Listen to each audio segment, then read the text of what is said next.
আসসালামু আলাইকুম রহমতুল্লাহ। বন্ধুরা, প্রত্যেকেই লাইক, শেয়ার, কমেন্ট করুন আর সাবস্ক্রাইব করে চ্যানেলটির সঙ্গে থাকুন। বন্ধুরা, মসজিদ নববীর টাইম টেবিলে দেখুন। বন্ধুরা, এই মসজিদে আল্লাহর নবী সাল্লাল্লাহু আলাইহি সাল্লাম তিনি বসে মাশওয়ারা করতেন, সাহাবীদের নিয়ে আলোচনা করতেন। বন্ধুরা, দেখতে থাকুন। বন্ধুরা, মসজিদ নববীর নামাজের টাইম টেবিল দেখুন। বন্ধুরা, এই মসজিদে আল্লাহর নবী সাল্লাল্লাহু আলাইহি ওয়াসাল্লাম দয়ার নবী, সোনার নবী, কলিজার টুকরার নবী সাহাবাদেরকে নিয়ে আলোচনা, মাশওয়ারা, দ্বীন শিক্ষা দিতেন।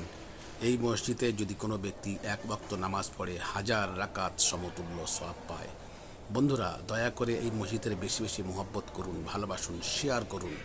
লাইক দিয়ে শেয়ার করে সাবস্ক্রাইব করে চ্যানেলটির সঙ্গে থাকুন আর নেকির উদ্দেশ্যে বেশি বেশি শেয়ার করুন।